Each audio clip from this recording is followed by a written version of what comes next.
mulai. Kita kan kebagian isu tentang website DPR RI berganti nama tuh kemarin.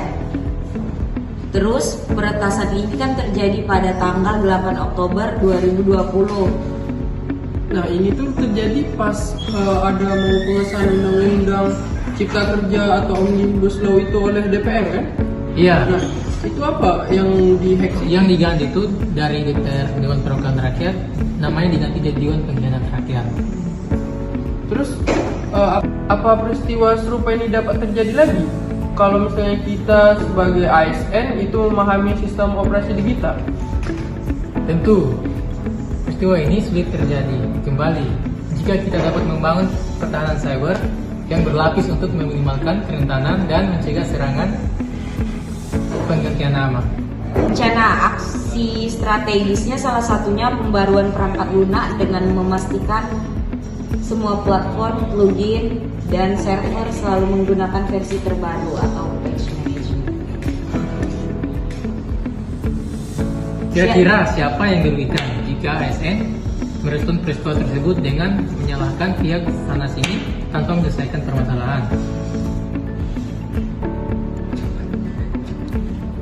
Sebagai seorang ASN, kita harus fokus sih atau berorientasi pada penyelesaian masalah, yaitu dengan memastikan kesiapan dan koordinasi antar tim internal serta eksternal dalam menghadapi ancaman cyber ini. Rencana aksi strategisnya ada nggak kira-kira? Ya, salah satunya itu kita melakukan pelatihan sumber daya manusia dengan melakukan pelatihan kesadaran cyber bagi seluruh staf yang ada di kantor tersebut, instansi tersebut. Di mana letak celah atau kekurangan dari website tersebut sehingga berdampak pada server web? Kalau menurutku kayaknya celah yang digunakan peretas untuk melakukan hacking itu dengan cara membanjiri situs itu dengan permintaan akses hingga membuat servernya itu down atau lumpuh. Jadi kita itu dapat mengantisipasinya dengan mengamankan seluruh lingkungan hosting atau server, database, dan backend situs dari berbagai titik masuk sih harusnya. Rencana aksi strategisnya salah satu isolasi server, memisahkan server publik atau web dari server internal administrasi DPR tersebut.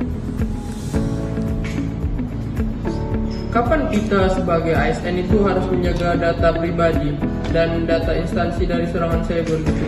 Menjaga data penting tersebut seharusnya dilakukan setiap saat, terutama saat menggunakan perangkat yang tersambung internet, dan jika terjadi percobaan peretasan, kita dapat mempersingkat mean time to detect dan mean time to recover. Rencana aksi yang harus kita lakukan salah satunya itu dengan backup harian otomatis. Itu menyimpan backup situs full backup di lokasi terpisah setiap harinya. Mengapa kita sebagai ASN harus selalu menjaga keamanan cyber pada website instansi kita? Kenapa? Karena di era peralihan digitalisasi yang mana semua informasi publik diinput secara daring, sehingga menjaga kredibilitas lembaga negara dan melindungi integritas informasi publik menjadi prioritas utama.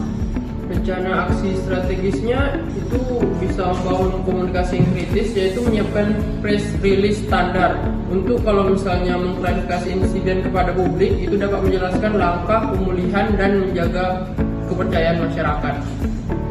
Bagaimana sih sifat kita sebagai ASN dalam menyikapi peristiwa ini jika terjadi pada website Basarnas? Menurut saya kita dapat membantu men-share informasi yang resmi dari pusat terkait penjelasan peretasan tersebut. Selain itu juga dapat menjalankan langkah-langkah teknis yang terstruktur untuk merespon dan memulihkan situs ke kondisi normal. Rencana aksinya, strateginya itu bisa selalu kita mengirimkan penjelasan resmi dari pusat terkait masalah tersebut, dan kita tidak merespon peristiwa itu dengan kemarahan dan kebencian sih. Takutnya itu bisa memperburuk keadaan di masyarakat.